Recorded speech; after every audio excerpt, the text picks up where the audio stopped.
and tears form under eyelashes, pregnant with guilt. And she says, "Daddy, don't cry," and hugs me and rubs my head. And I break down later in areas of my house I keep my secrets in.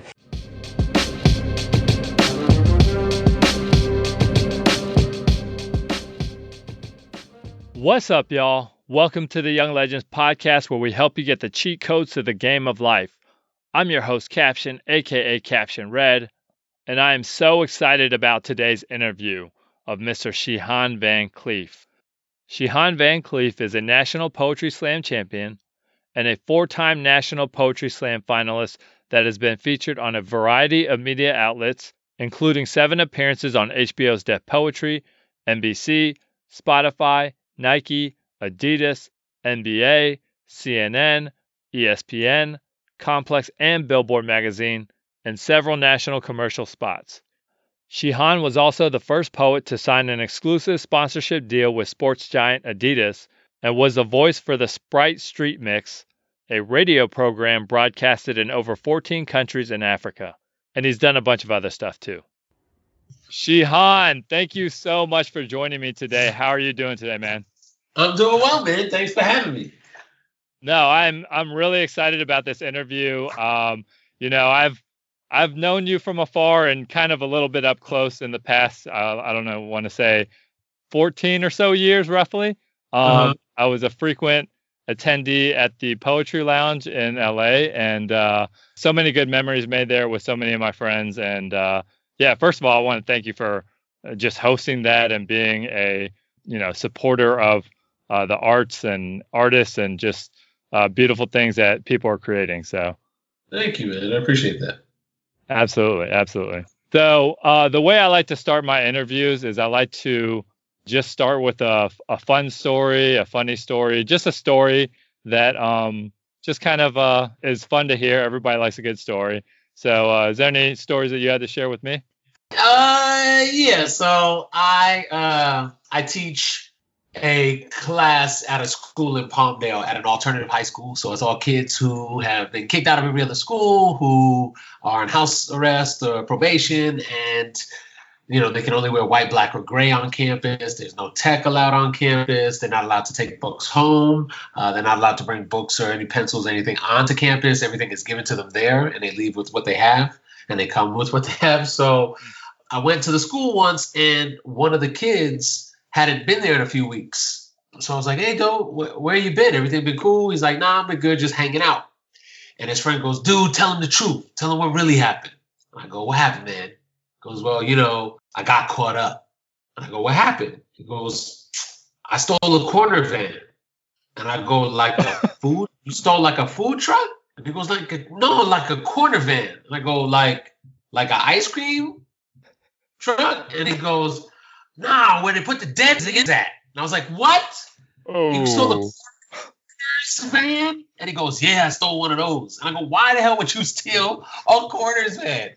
He's like, "Well, there was like this murder. There was a crime scene at the end of the block, and all the cops were investigating the scene, and they left the van open. So me and my boys were like, yo, let's just take the van." So we jumped in the van, and they drove, and he jumped in the back. And he goes, "We got to the railroad tracks, and the railroad tracks came down and stopped us from going, and they jumped out the car. But the thing is, the back is locked. It's locked from the outside." So he goes, "I was stuck inside. So when the cops came, that's how I got caught." And I go, "Dude, you know what you should have did was pretended you were dead." And he's like, "Whoa, I totally should have did that shit." And that's my kids. Those are the kids that I work with and where a lot of my stories and stuff come from now. Oh my, that is wild, man. Oh my gosh. Yeah. Oh, okay, man. Did he get Grand Theft Auto and kidnapping? What happened there? He got in trouble for that, but luckily they wound up dropping charges, extended his house arrest, but they didn't fully prosecute him. So that was good. Wow. Well, that's a heck of a story. I'm just, oh man, what went through his mind where he was like, "Oh yeah, I'm just gonna." Yeah, I have no idea. These kids come up with so many things. I'm like, what the hell are you doing? But then, when you're young, there's ideas you think are great in your head, but the reality is they do not play out in practical life. These are facts. These are facts. It seemed like a good idea at the time, or famous last words. Yeah, exactly.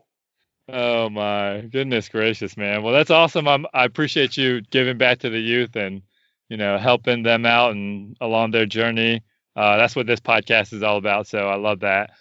Yeah. Speaking of which, you've been a poet, a full-time poet for, more than 2 decades. Yep. OG in the game, and you obviously started somewhere. So tell me about that journey of starting. Hopefully you weren't stealing corner bands, or that story wasn't about you. But how did you get into this? And a lot of people don't even realize it's a job. So like, how does all that work? It's weird. I think it's a weird thing because living as an artist is really dependent on other people seeing the value in it for you to sustain it as a career, right? It doesn't work with me just thinking I'm fresh, because if other people don't think I'm fresh, then there's no one to support what it is I do. So I think early on, it was just, I love to write. I love to write and I love to read. And I went through my phases where I was writing a lot in my poems, in my little journals, and I was writing music at that time. And I just think all the stories were kind of coming together. And right after I graduated high school, I wound up having my best friend at the time OD, and it's like a weird moment. And I think anyone who's a teenager, when you're dealing with that, it's just awkward as well, not knowing how to handle that kind of moment. And a couple of weeks after that had happened, my older brother wanted to take me out because he knew what had happened. And he goes, I want to get your mind off of things. So he took me out was going to take me to a club. And when we got to the club, they didn't let me in because I was wearing jeans and sneakers. And my brother went inside and left me. So basically, I got stuck outside on Melrose up in Hollywood. And across the street, I saw this window front and I saw this poet that I had seen on Showtime at the Apollo and read in an anthology. And I was like, oh, shit. And I walked across the street and I paid $2 to get in. It was a place called the Juke Joint. And I walked in and the lady, Ronnie Walters, asked me if I wanted to read. And I said no. And I just sat there and watched people tell stories. And she came back around towards the end of the night and asked me if I wanted to read again. And my brother came in and he's like, yeah, put his name on the list of Shihan. And that was the first time I had read at an open mic. And from that point, it just became something I did all the time. And at that point in time, there was really no outlet other than live for it to work, for it to make a living at it, because there was no, first of all, which makes it sound terribly old, is there was no internet. There was no YouTube. None of that existed. So to make it as a career, you'd either have to have a book or some kind of touring career. And that wasn't something I was actually pursuing at that time. But, I was writing at the time all the time. And I winded up getting an opportunity, again, the luck of being an artist. There's a lot of luck. Obviously, preparation's important. But I was at a studio with one of my friends. And a guy came running through the studio asking if anyone knew someone who was a writer. And my friend Kyle was like, my friend writes. And it wound up being a job for Schoolhouse Rocks. And I wound up doing a thing for the Schoolhouse Rock. And that was my first writing job. And I was like, like someone paid me to write something. And it still wasn't a real thing. But I remember getting, paid features and, getting $10 or getting dinner. And that was your payment at that point. That was the payment. Like, okay, we're going to give you $15 and dinner. And I was like, oh, snap. Like, I made it. And I remember, my first paid college gig was $100. And I literally was like, oh, my God. I just got $100. And I called my best friend Poetry. I called Poetry up and I'm like, dude, I just got $100 from UCLA. He's like, what? And so there was a lot of floating around. And I think my first real writing job that I could say was a career move and transition from just the passionate things of doing features and getting paid in gratitude was, I have a friend named Addie Youngmeat, and she's a dancer, actually, a very dope dancer. And Nike was doing a series on emerging artists, and she asked me to come with her. And I went down with her, and they're filming everything and talking to her, interviewing her. And the whole time she's like, Shihan's really dope. You need to see him. He does poetry. And they kept blowing it off. Like, oh, yeah, poetry. Oh, that's cute. Oh, I did that when I was in high school. And just kind of like kept blowing it off. And at the end of the day, this guy came up to me and he goes, she's been saying you do, talking about you a lot. So what is it that you do? And I explained it. And he goes, do you have something? And I showed him. And he wanted to be the VP of global branding at the time for Nike. And I wound up getting an opportunity to write for them. So I wound up writing. And my first big writing job was there's a shoe, Nike Air Presto, the Air Prestos. And I wrote the launch for that. And I wrote the poem. I was looking at it as a poem. They were looking at it as just copy being written.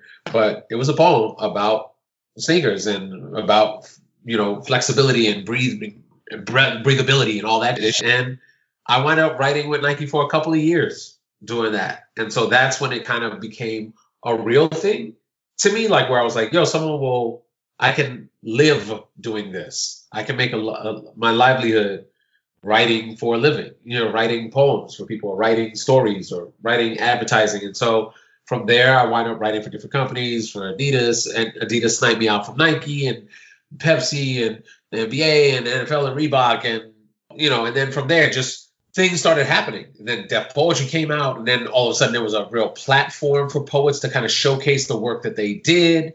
And then from there, opportunities just kind of sprung up everywhere. And I wanted to take advantage of that. I wanted finally for people to see what it is we did as an art form. So I put myself in position to make sure that was a possibility. So I was always prepared. I was always writing. And I did a lot of shit. And it's still very weird to me being as long as it has been and still recognizing how it's still possible. Like, to me, it's just still crazy that I can make a living talking for a living. Like, I talk if I break it down, I'm talking and telling stories for a living. That is amazing to me. Yeah, absolutely. So that's great. Very cool, man. And so you had this journey of you're doing the Nike and Adidas stuff. I thought all that came later, but that was also happening as you were doing your poetry career, as you were going around and touring colleges and hitting stages all across the country and eventually all across the world. Is that right? Yeah. It was all simultaneous. It's just so weird. Yeah. It was simultaneous. Everything was happening at the same time. And the writing for the company started really early. The Rock the Vote thing was in the late 90s. And then I did Schoolhouse Rocks was in the late 90s. And then I did Rock the Vote in 2000 with Dante Bosco, with my partner from the Poetry Lounge. Yeah. And there are just all these different things. Like the Nike thing was like 2002 through 2004 or 5. And then I worked with Adidas from 05 to 2015. So I worked with them a long time. And in that time I was working with other companies, and, now it's transitioned to even longer form, because obviously even advertising such short form storytelling. So a couple of years ago, I wrote the Spotify Awards. And writing an award show is a different thing. I'm writing with everybody I say, and I have to talk to people and, make sure what they're saying is okay with them to be said, and blah, blah, blah, blah. And it's just a lot. And then last year I wrote and directed a campaign for Powerade. And that was obviously telling the story, but then also visually putting together what it was that I felt my story was telling. So and I'm looking now at more of those opportunities. I think it's really dope to me. Yeah, that's awesome. And it's just cool to sit here and show artists the lane that you're in is not the lane that you always have to stay in. There's like other opportunities and horizons and just things that are going to open up as long as you're willing to work and be creative and just kind of step outside of your comfort zone. Oh, yeah, for sure. For sure. Yeah, I want to tell as many stories as I can, to as many people and in as many ways as I possibly can. So I always want to push myself, always. No, that's great. That's great. And with writing and poetry, I had a friend, some years back that actually took one of your classes over there at the Poetry Lounge. And one of the things that she said that stuck out to me is you said consistency every day. Like that is what helped you to become the award-winning, lauded poet that you are. So can you talk a little about that and the importance of consistency? Oh yeah, I'm huge on consistency. I think, and I feel like it's a cliche coming out of my mouth now because I say it so much, but I feel consistency is the biggest thing lacking in our social structure. And that's why people are comfortable with half-assed things. And that's why we are, as a culture and a country, where we're at because of inconsistency. And so I try to be as consistent as I can.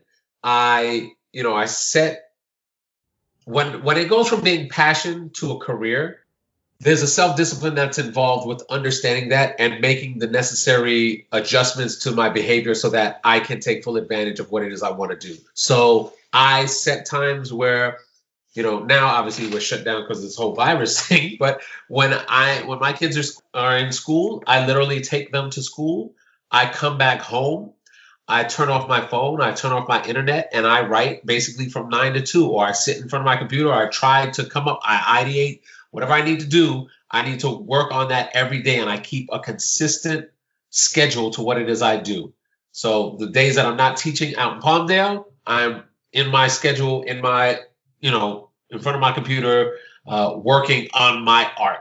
And I think that's super important because writing is an exercise. Writing is an exercise. You need to work it out until it gets worked out. And by any means necessary, I'm going to do what it is so that I succeed. And in that success, and in the pursuit of success, the failures that come along with that are fine, because to me, they're all part of the process of learning learning as much as I can. So I want to learn and I want to push myself. And I know I'll fail along the way, but I'm going to keep going. So self-discipline and consistency with your self-discipline is important. Right. Yeah, absolutely. Yeah, that's great. And I love the fact that you just, you're dead to the world when you're in your writing zone. Tell me, I don't want to ask you to show us all the tricks, but can you talk a little bit about your writing process? Obviously, you're focused, but everybody does it differently, right? For sure. But yeah, what is your writing process like? Well, I feel like my brain is on full speed all the time.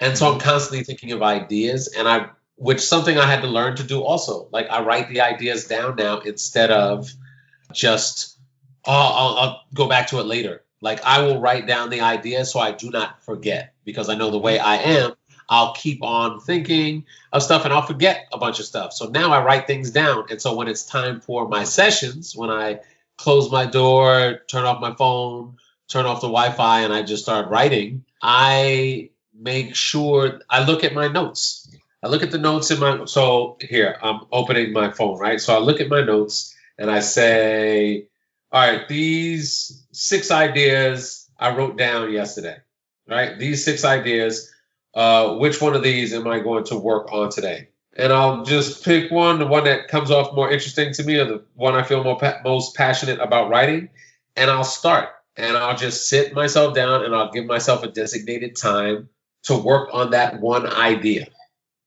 Because I think compartmentalization is also important to the self-discipline of getting things done.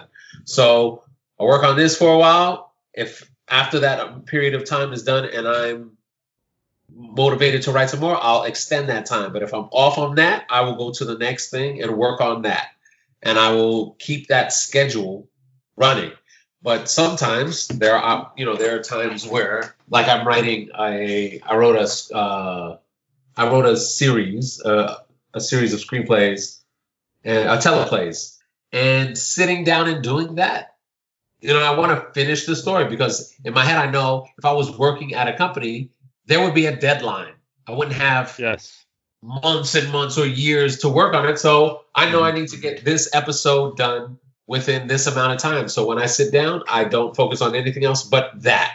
that one thing. I'm telling this story until the story is told the way I need to tell it, and then I can move on to the next thing.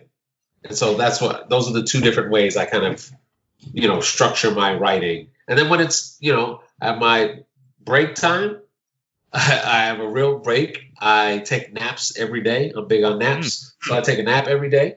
And then after I nap, I either go back to writing. Normally my naps come around 1 o'clock, 1:30, quick nap. And when I get up, I decide, if there's some more writing I can get done or anything else I can do. And then I freaking go pick up the kids and I do the family. I go back to being dad and husband time. So yeah, that's my schedule. No, that's awesome, man. You are the third person, by the way, who has mentioned writing things down, the importance of writing things down. And I'm glad you said that because, you had this awesome idea and then it just goes out into the atmosphere. And, oh, yeah. Yeah. That's great. That's great. Yeah. So, I was perusing through your Instagram. You are, a hardcore family man. I was trying to find some stuff that wasn't family related, but I was like, man, this guy loves his family. It's great. I love it, man. It's great. But beyond the family that you have, your wife and 3 kids, you have this brotherhood of poets, right? Brother and sisterhood of poets. And, as I went to the Poetry Lounge, and I don't live in LA anymore. I live in Atlanta, but I got spoiled to great spoken word poetry, because I literally would show up and I didn't realize how big of a deal all of y'all were. But, I saw these guys and gals just throw down, and then I see them on HBO and I'm just like, what? Like, what? Yeah. What? I love it. And, y'all are, one big family, and, it just, there's this deep sense of community there. And as you sit here and talk about being a individual writer, what's the importance of having other talented people, whether they're writers or anything else, around you to kind of just help you as an artist? Because the artist life is very, it's lonely in some ways, right? Yeah. Yeah, it is, because you're in your ideas in your head. It's hard to explain sometimes the stuff in your head, right? Like, you totally understand it. It's like there was a comedian who passed away who said that he said, trying to explain what it is like trying to explain your dreams, right? You say, yeah, so there was like this unicorn, right? And the unicorn was eating jelly beans, and that made sense to you when it happened. But when you're telling somebody else, they think it's crazy. Right. Sure. So having artists, and not just artists as friends, but just friends who are excelling at the things that they pursued, there are all these lessons to be learned by them. Right. So there's the artist side of it, like a poet, where I'm like, yeah, I don't want to be the dullest knife in the cupboard, in the shelf. Sure. So they push me to get better at my craft. Then there's we have people who are engineers. That's what they do. Like one of the poets at the lounge helped build the Mars rover, right? And so talking to her, that's a different thing to me. That to me is amazing to go, there's someone going to be on Mars working on some you built that was in your mind, right? And so I'm inspired by that. And so I'd like to be surrounded by people who inspire me and who make me feel good, who also challenge me, because I don't want people to just be yes people around me. I think that was one thing I felt very lucky with getting into the scene, with the people I got into the scene with, because we were honest with each other. I think it's important to have people tell you, that's not it. Or, hey, did you ever think about writing this? Or why don't you try this? So give me different, tools that they use in their different disciplines, because we have dancers and comedians and singers and artists, and like I said, engineers. You have all these people, and I was like, I feel like we can learn, and I can learn from them. So I open myself up as much as possible to offer information as well as to receive it, because I think the only way to get better, the only way to advance myself is to help people who do what I do better, right? So we lift us all up, we hold each other up and move forward. Yeah. Iron sharpening iron, man. You guys have definitely sharpened each other and yourselves. So that's great. Right. That's awesome, man. So you mentioned your computer. Obviously, you're on Instagram. I also know that you are against technology in a lot of ways, and not in the sense that you're against it, but you're against how it is changing us and Yes. turning us into these people that are connected to machines and not reality and not the world around them. So how do you tell, whether it's the students that you teach at the alt school or other artists or anybody that you come around, like, look, because you use technology, you're on your computer, you're on your Instagram and whatnot. How do you help people to balance that thing? Like, yes, this is a tool and we use it, but also don't abuse it and don't let it run your life. I think we have check-in moments. We didn't call them that, but I think people kind of use those terms now. But we have these moments where we talk like, hey man, you've like, especially with my kids, you're on it too much, or we need to limit what this is, because there's something to, I believe interpersonal connection as one of the most important things I find of value in my life, because I've been lucky enough to have friends in my life that I've had before cell phones. Sounds old as well, but the truth is that I could go without those things and just talk to my friends, hang out with my friends. I like seeing my friends, and the older you get, sometimes that space that's created just because of life and the things we fill in that space, our jobs, our careers, our new friends, or whatever, kind of separate us. But getting down to being able to connect with somebody on a personal level holds way more value. And I think also I explain to people the things that I've read and researched about how social media and phones and those things are gradually changing the genetics of people, where they're not understanding or knowing or ever learning how to interact with a real person, because all the interactions are online or through some kind of app. And it's weird because I think one thing I do notice, I'll give one example, then I'll stop. But one thing I noticed with a lot of the younger generations, which also makes me kind of sound like the old ass dude, but they say I love you all the time. I love you. I love you. That's my bestie. That's my best friend. I find so much value in those words that I can't throw them around like that. Right. Everyone is not my bestie. Everyone I cannot say I love you to. I hold love and friendship to too high of esteem to just say it to anybody who says it to me, which is a thing too, to understand that they may be part of that generation that says I love you to everybody, but I'm not. And so it may feel weird sometimes not responding I love you back to somebody who says it. But it's if that's not how I feel, I want them to know the truth. I'd rather deal in the truth of things than play up a world that will not really exist when those things are no longer as prevalent in our society and culture. Yeah, that's right. And then what ends up happening is you have to write everyone a poem. And then you're just like, oh, you're my bestie. No, you're my, oh, dang it. All right, you know what? Exactly. Yeah, that's funny. Cool, man. So regarding your journey, and, you keep referencing yourself as old, but I'm going to just go with wise and there seasoned. We go. I like it. Yeah, roll with that.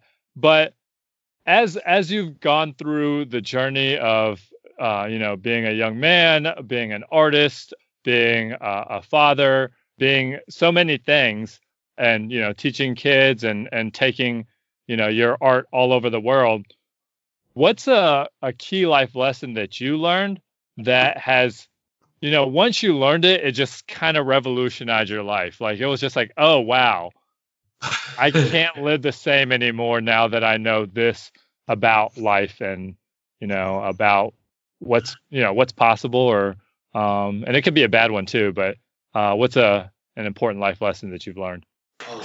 That I can't save everybody. I think that there's definitely, or there have been or has been definite moments and moments in my life where I recognized that no matter how hard I tried, I could not save something. And once I recognized that that's the reality of life, that I'm not going to be able to save everything, I was okay with letting certain things go. And so, you know, with my friend who OD'd, like, we did everything we thought we could do and everything we at that time were able to do, and it still happened. And as horrible as that felt, getting over that and going, yeah, you know what? And we were kids. We were teenagers. Like, look, you have to learn that you're not going to be able to stop everything that you want to stop from happening. So if you're able to understand that, you do the best you can to make the best out of certain situations, but you don't let them keep you from continuing to move forward. Because you can get stuck in a loop trying to fix some issue and never be able to fix it. Like the Groundhog Day thing. Like, you just go in circles and circles and circles. And then you realize, oh, you know what? I just have to move forward. Like, this is what it is. So I think that was probably the biggest lesson for me, especially young. Older, it was just stating what I felt honestly when I was asked, instead of being asked, not saying anything, and then being upset that I didn't say it when I had the chance to, and then being upset at the person who offered me the chance to say something and holding a random ass grudge for some reason. You know what I mean? It's like when your parent says, tell the truth. Did you knock over the lamp or whatever? And you say, no. And then after, you're like, I did. And then you get the ass whooping. And it's like, because then you lied too. Like, you had the opportunity to fix it, but you didn't. So, yeah. Right. Absolutely. And, you know, one thing I've learned about some friends is like, man, I just, you know, I can't make their choices for them is one of the big things that I learned. And, it, you know, as hard as that is, I resonate with what you said. And also telling the truth. Yeah. It'll set you free. That's yes, awesome. It will. Absolutely, man. Very cool. Very cool. So I like to call this podcast the cheat codes to the game of life. Okay. Just because wouldn't it be great if you could just get there faster by learning from other people? Maybe the word cheat has a strong negative connotation to it. But with that being said, and you shared so much about things that have helped you be successful. Give us one more. Give us one more, you know, principle or habit. Oh, surround myself with people who tell me the truth, who tell you the truth, especially as an artist. You need people to be honest with you. That's super important. Not just, that's great. That's great. Because not everything is great. Not everything is great. Also being honest with yourself. I mean, let's see. Not becoming what is the proper way to say it? But if you're an artist who works at venues, so if you're a live performer, to not get caught up in the hype of the applause, because people will applaud for anyone with the courage to get up on stage, because so many people are scared to get up on stage. So if you have the courage, people are giving you claps just because you got up there. Even if you're terrible, people still applaud for you to get up there and get off stage. So you can't find the validation in the applause. You know, you have to understand that's just part of the game. That's part of what it is. Yeah. So don't fall in love with the applause. Don't fall in love with the applause. Yeah, absolutely. They're not anything. Yeah, no, it's true. And yeah, you know, one of the things that you said as you were speaking about the people around you and being honest and being honest with yourself, the word tough love just came to my mind. And I was like, yeah, tough love is really important. And it is. It is. Yeah. That's awesome, man. That's awesome. Man, this has been such an awesome conversation. I know that you have things to do, so I don't want to keep you too much longer. Any final thoughts of, you know, for the people out there in the world? Yeah. I mean, other than we deserve happiness, I just find your happiness. Find your happiness. Find the things that make you happy and indulge in them, you know, and also have enough discipline to know when it's time to re-up and get back on track. Yeah. Right.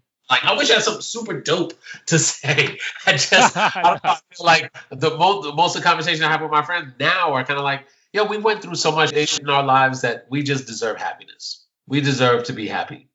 And hopefully the decisions we make and the circles and people we choose to surround ourselves with want that for us as well, so we can achieve it. Sure, absolutely. That's great, man. That's great. All right, man. Well, I'm going to tell you something that I wasn't planning on telling you, but I'll go ahead and tell you this right now. So your Father's Day poem, I'm not a huge spoken word poet, but I do write sometimes, and I do have some poems in me, which I think we all do. I've been in the room doing a what's that called, workshop, just teaching the kids what I know and showing them what's possible. And that Father's Day poem, that hits people right in the heart. It's always like out of all the poems that I show, people are just like, whoa, that moved me. So yeah, I appreciate that. It's the first time reading it out loud too. So it was thank you. Yeah, absolutely. Very cool, man. Very cool. Well, Shihan, it's been a pleasure. Real quick before we finish, what I like to do is I like to end my interview with a little freestyle rap. Okay. Yeah. So I'm just gonna go ahead and spit some bars about kind of the conversation we had and so on and so forth. All right. Yep. All right. Yo. Jack. Yo. I throw it in a rap. Shihan is back. That is the website. He teach you to get right. He teaching the kids. That is the biz. Teaching them not to steal a bunch of cars. I drop a bunch of bars. Talk about poetry. What you see up in your mind can become reality. You got to be consistent. Up on a mission. You just got to listen to the voice inside your head, because you got to be happy. And that's what I say. These words that I'm rapping, you got to just do the things that are inside you. And that's what you arrive to. The freaking dreams that you see. A whole bunch of things on the screen. And that's what I say. He's up on the scene, traveling the globe, spreading the word. And forget what you heard. He is the best. That dude comes through as a father. Got a daughter and a couple of boys. He made a bunch of noise straight from his heart. And that's what I say. Creating the art. That's what he does. Shows the love. And that's what I say. A whole bunch of love. Whole bunch of things that we just dropped. And that's what I say with these words I pop. Talking about the brotherhood up in this. And that's what I say. It's not a plot twist. It's just good times with my freaking people. And that's what I say. We are all equal. Step on the stage. Straight from the page. And that's what I say when the dude just plays. I spit off the top. And that's how I go. And that's what I said with a Shihan flow. Yeah. There it is. Appreciate you, man. I appreciate you too, man. Thank you. Yeah, absolutely. Cool, man. Cool. Shihan, it's been a pleasure. You've touched my heart for many years. I'm getting a little sappy here.